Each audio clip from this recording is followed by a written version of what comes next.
Hello everyone, expert classes में आपका स्वागत है। और आज हम नया चैप्टर स्टार्ट करने जा रहे हैं जिसका नाम है एलसीएम एंड एचसीएफ। बहुत यूज़फुल चैप्टर है क्योंकि सेंट्रल एग्ज़ाम हो या आपका स्टेट लेवल एग्ज़ाम हो, हर एग्ज़ाम में इससे क्वेश्चन काफ़ी पूछा जाता है। और इसमें इस चैप्टर के अंतर्गत काफ़ी आपके टॉपिक हैं जिनसे आपका क्वेश्चन पेपर में आता है।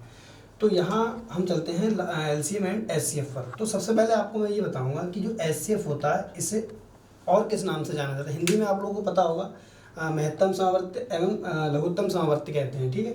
और एचसीएफ को एक और नाम से जाना जाता है जिसका नाम है जीसीडी।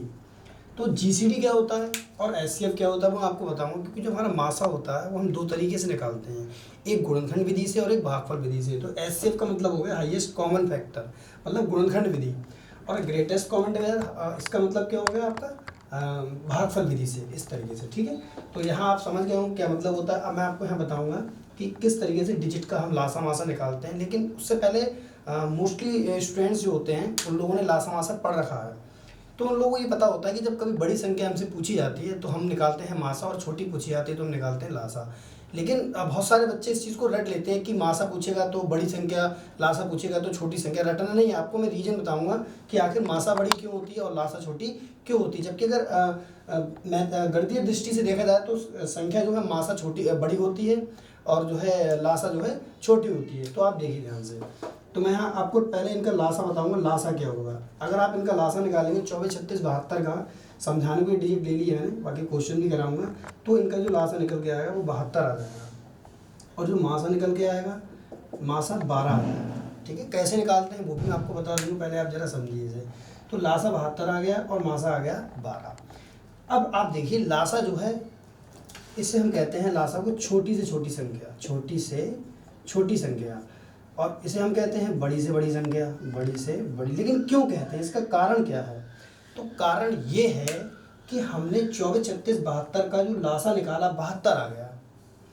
72 छोटी छोटी संख्या। जब अगर आप गणितीय दृष्टि से देखेंगे यहाँ पर तो 72 बड़ा है, यानी लासा बड़ा है और मासा छोटा है। लेकिन यहाँ हम लासा मासा पढ़ रहे हैं तो यहाँ पर लासा आपका छोटा कहलाएगा और मासा आपका बड़ा। तो ये रीजन क्या होता है इसका कि 24, 36, 72 का लासा 72 है। जो लासा होता है वो संख्याओं से पूरी तरह विभाजित होता है। जो भी संख्याओं का आप लासा निकालते हैं, यहाँ हमारी जो संख्या है 24, 36, 72, आप देखिए 72 जो लासा निकलिया है इन तीनों से पूरी तरह विभाजित हो रहा है। देख लीजिए आप, 24 3 36 दूनी 72 है 72। अब छोटी छोटी क्यों है? तो 72 से छोटी कोई भी ऐसी संख्या नहीं है जो इन सबसे पूरी तरह विभाजित हो जाए। आप देख लीजिए, आप चेक कर लीजिए। अगर आप 36 ले लेते तो 36 जो है आपका 36 से ही कटता, 24 और 72 से नहीं कटता। इसीलिए यानी 72 तो छोटी नहीं, हाँ बड़ी हो सकती है।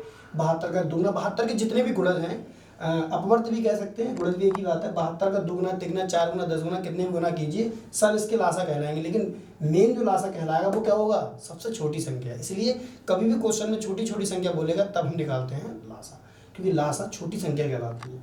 अब मासा बड़ा क्यों होता है? तो अब हम देखिए यहाँ बताते हैं आपको कि आपने 24, 36, 72 का मासा जो 12 लिया है, ये बड़ी से बड़ी संख्या क्यों है? मतलब क्या इससे बड़ी संख्या और नहीं होगी इसलिए बड़ी है, या कोई और रीजन है? तो आप समझिए। जिस तरीके से मैंने आपको बताया, लासा से सभी संख्याएं पूरी तरह विभाजित होती हैं और मासा सभी संख्याओं को पूरी तरह विभाजित करता है। आप देखिए 24 जो है 12 से कट रहा है, पूरा पूरा 36 भी 12 से कट रहा है और 72 भी, मतलब मासा ने संख्याओं को पूरी तरह विभाजित कर दिया। ठीक, क्या इससे कोई बड़ी संख्या है जो इन्हें पूरी तरह विभाजित कर दिया? आप चेक कर लीजिए। मान लो आपने ले लिया 24, तो 24 आपका 24 से कट जाएगा, ठीक है। 24 के पहाड़े में 36 नहीं आता, नहीं कटेगा, 72 कट जाएगा। लेकिन सभी संख्याएं कटना चाहिए, सभी संख्या विभाजित होना चाहिए। इसका मतलब ये हो गया कि 12 से कोई भी बड़ी ऐसी संख्या नहीं है जो इन्हें पूरी तरह विभाजित कर सके। इसीलिए जो मासा होता है वो आपकी बड़ी से बड़ी संख्या कहलाती है। यहाँ पर आप एक चीज़ देखेंगे कि इनका मासा क्या 12 से कोई छोटा? हाँ छोटा हो सकता है, बट मासा बड़ी से बड़ी संख्या होगी। अब ये क्वेश्चन को डिपेंड करता है कि उसने गुणज क्या लिया है, बड़ा लिया है या छोटा लिया है। लेकिन मेनली जो इसका जो मासा होगा वो 12 होगा। जैसे आप देखेंगे तो 2, 6 भी इनका मासा हो सकता है, ठीक है। 4 भी हो सकता है, 3 भी हो सकता है, 2 भी हो सकता है। लेकिन मासा होता क्या है? इन सबसे 4 या 2 या 3 या 6 में सबसे बड़ी और 12 में सबसे बड़ी संख्या क्या है? 12। इसीलिए आपका मासा यहाँ कहलाएगा 12। इस तरीके से मैंने आपको ये बता दिया कि बड़ी और छोटी क्यों होता है, कैसे होता है, और कब हम लासा और कब हम मासा निकालेंगे। इसके बाद मैं इसमें आपको लासा मासा निकालना सिखाऊंगा। लासा तो आप फैक्टर करके इस तरीके से निकाल लेते होंगे, ठीक है, और यही इसका एक तरीका है, अच्छा आप कर सकते हैं इसे, ठीक है। चलो मैं एक बार बता देता हूँ। 2 एकम 2, 2 अट्ठी 16, 2 3 6, फिर 2 से काट लिया नहीं, और ये 18 हो जाएगा, फिर 2 से काट रहा, फिर 3 से, फिर 3 से। तो जब तक सबसे लास्ट में आपका एक एक नहीं आता, आप भाग देते रहिए। अभी जो बचा ये जो संख्या है इनकी हम मल्टीप्लाई कर लेते हैं और यही हमारा लासा हो जाएगा। देखिए 3 3 9 18 दूनी 36 दूनी 72 इसका लासा होगा, ठीक है। अब मैं मासा निकालने का आपको तरीका यहाँ बताऊंगा, आप समझिए इस चीज़ के लिए।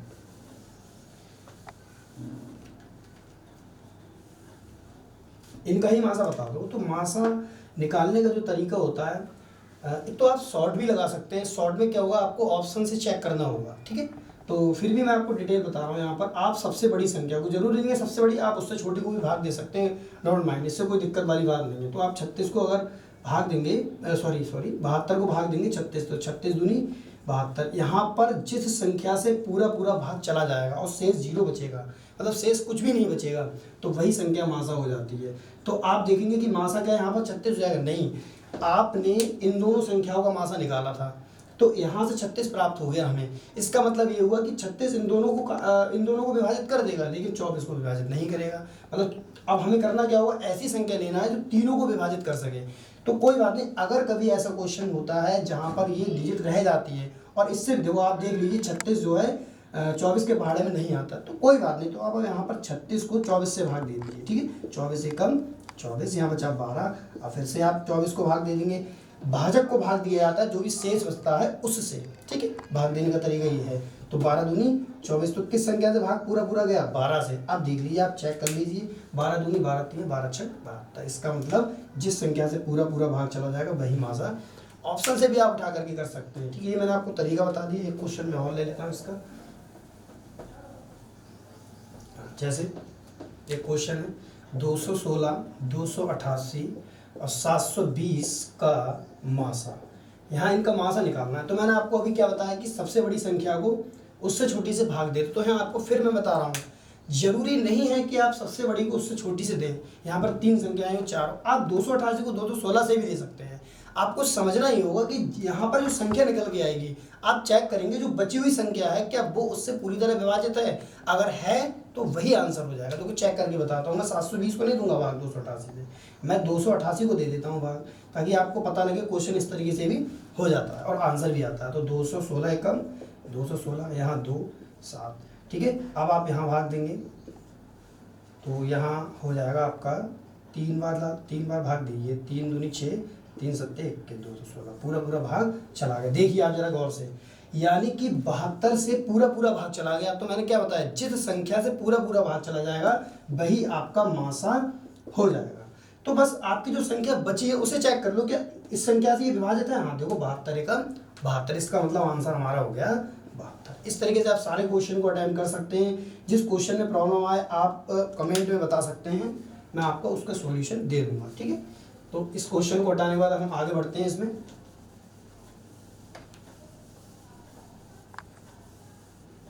ऑप्शन कैसे लगाना होगा मैं आपको वो भी बताऊंगा। यहाँ पर आप क्वेश्चन ले लेते हैं। यहाँ से हम क्वेश्चन है, बड़ी से बड़ी संख्या में आपको मैंने बता दिया क्या निकाला जाएगा, मासा, और छोटी छोटी संख्या में लासा, रीजन भी बताया है। तो यहाँ मैं एक क्वेश्चन लेता हूँ, भिन्नों से रिलेटेड है ये। अगर कोई भिन्न है तो हम भिन्नों का लासा मासा किस तरीके से निकालेंगे। भिन्नों का लासा अगर हमें निकालना है तो हम लिखेंगे अंश का लासा और अपॉन हर का मासा। भिन्नों का अगर हमें मासा निकालना होगा, क्वेश्चन बहुत आता है इससे रिलेटेड, तो हम लिखेंगे अंश का मासा और अपॉन हर का लासा।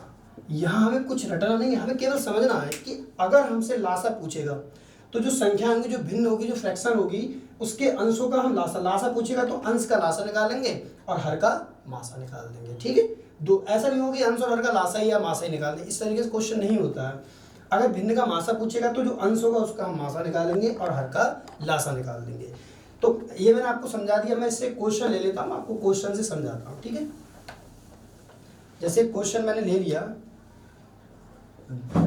2/3, 3/4, 4/5 और एक क्वेश्चन एक और ले लिया मैंने 5/6। यहाँ आपसे मैंने पूछा कि इनका लासा क्या होगा, लासा, ठीक है, लासा। तो लासा निकालने का तरीका क्या बताया था मैंने आपको, याद होगा आपके लिए, अंश का लासा, है ना। एक बार लिख देता हूँ, अंश का लासा। देखो लासा पूछा तो अंश का लासा निकालेंगे और हर का मासा निकालेंगे। तो आप देखिए 2 3 5, 2 3 4 5, इनका आप निकालेंगे लासा। तो आप जरा देखिए क्या निकलेगा लासा, 2 3 4 5 का लासा क्या आएगा, खुद देखिए आप। अगर आपने 30 लासा ले लिया तो 30 देखिए आप 4 से नहीं कटेगा, ठीक है। तो इसका मतलब लासा हो जाएगा इनका 60। अब मासा 3 4 5 6, इनका मासा क्या होगा। तो आप पहले समझिए, अगर कभी भी हमारा क्वेश्चन ऐसा है जिनमें कोई संख्या आपस में कॉमन नहीं होती है, विभाजित नहीं हो पाती आपस में, तो उनका मासा 1 हो जाता है। मतलब ये सहभाज्य संख्याएं हो गई आपस में। देखिए आप, कोई भी इनमें कोई फैक्टर इनका नहीं बनना है आपस में, तो इनका मासा हो जाएगा 1, यानी आंसर हो गया। एक क्वेश्चन और ले लेता हूँ जिसमें मैं आपको मासा निकालना बताऊंगा। आप क्वेश्चन करिएगा, कैसा भी क्वेश्चन हो आप मुझे बताइए। जैसे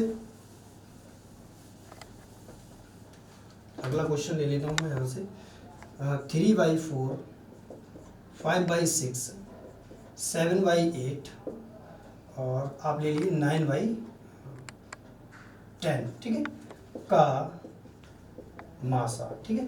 अब मासा निकालते हैं।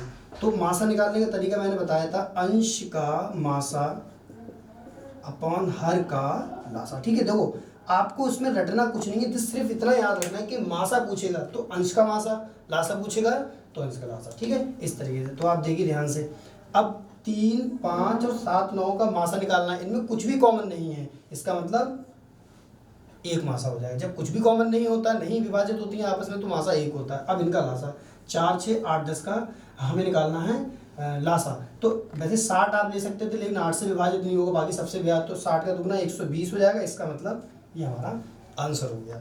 तो इस तरीके से क्वेश्चन को आप करिएगा। बाकी मैं और क्वेश्चन आपकी नेक्स्ट वीडियो में करता हूँ, लेता हूँ क्वेश्चन। नेक्स्ट वीडियो आप जरूर देखिएगा। Thank you very much.